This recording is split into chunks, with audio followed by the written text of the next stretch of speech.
Hello all అందరూ ఎలా ఉన్నారు? నేను మీ పుష్ప. ఈ రోజు వీడియోలో రెసిపీ వచ్చేసి చాలా టేస్టీగా వంకాయ దమ్ బిర్యానీ ఎలా చేసుకోవాలి ఈ వీడియోలో చూపించేస్తాను.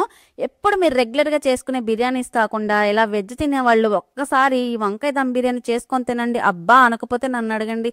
మీరు చేసుకొని తినే బిర్యానీస్ కాకుండా బయటకు వెళ్ళే పని లేకుండా ఒక్కసారి ఇలా చేసుకున్నారనుకోండి, బయటకు వెళ్ళమన్నా వెళ్ళరు, అంత టేస్టీగా ఉంటుంది.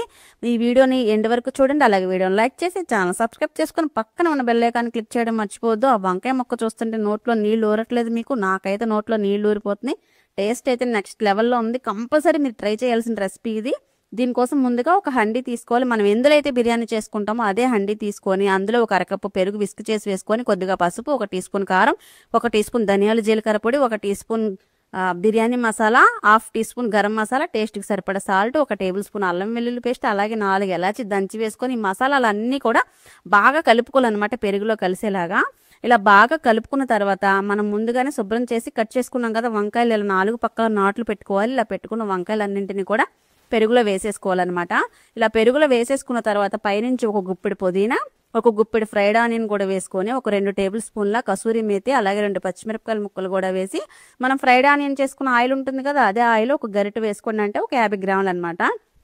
ఇలా వేసుకున్న తర్వాత ఇప్పుడు పైనుంచి 1 పెద్ద టేబుల్ స్పూన్తో కమ్మని నెయ్యి 1 టేబుల్ స్పూన్ వేసుకొని మసాలాలన్నీ బాగా కలిసేలా కలుపుకోవాలి. ఇక్కడ మీరు గుర్తుపెట్టుకోవాల్సిన విషయం ఏంటో తెలుసా? నాకైతే కొంచెం హైబ్రిడ్ వంకాయలు దొరికినాయి అండి, నేను అవే తీసుకున్నాను. మీరు కంపల్సరీ నాటు వంకాయలు, గుత్తి వంకాయలు ఉంటాయి కదా, అవి తీసుకోండి. అవైతే టేస్ట్ అబ్దిరిపోతుంది. ఈ మసాలా అంతా వంకాయల్లో పట్టిన తర్వాత పక్కన పెట్టేసుకొని ఇప్పుడు స్టవ్ వెలిగించి బిర్యానీ రైస్ ఉడకబెట్టుకోవడానికి వాటర్ పెట్టుకొని, వాటర్ బాయిల్ అవుతుండగా హోల్ బిర్యానీ గరం మసాలాలు వేసుకొని ఇందులో సీ సాల్ట్ లాగా సాల్ట్ ఎక్కువ వేసుకోవాలన్నమాట, ఉప్పగా ఉండాలి. ఇందులోనే పుదీనాకు అలాగే నిమ్మరసం, మనం ఫ్రైడ్ ఆనియన్ చేసుకున్న ఆయిల్ ఉంటుంది కదా, 1 టేబుల్ స్పూన్ ఆయిల్ కూడా వేసి నీళ్ళని బాగా తెరల కాగనివ్వాలి. ఇలా బాగా కాగుతుండగా మనం అరగంట ముందుగానే నానబెట్టుకున్న బాస్మతి రైస్ కూడా వేసుకొని ఇప్పుడు ఒకసారి బాగా కలుపుకోవాలి. బాగా కలుపుకొని రైస్ 80% ఉడికే వరకు ఉడికించుకోవాలన్నమాట.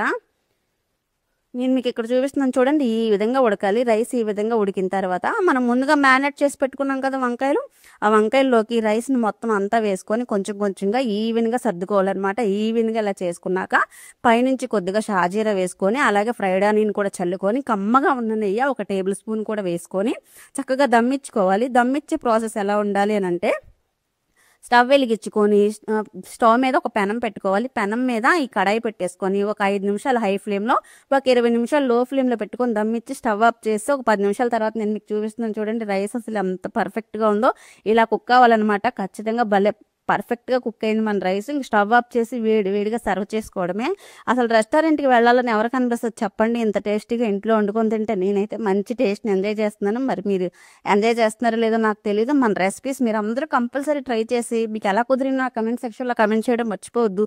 వంకాయలు చూస్తుంటే నోట్లో నీళ్ళు ఊరిపోతున్నాయి కదా, ఇలా వేడిగా రైస్ సర్వ్ చేసుకొని చక్కగా వంకాయ మొక్క తుంచుకొని అలా కలుపుకొని నోట్లో పెట్టుకుంటే నిజంగా నోట్లో మెల్ట్ అయిపోయిందంటే మీరు నమ్ముతారో లేదో, అంత బాగుంది.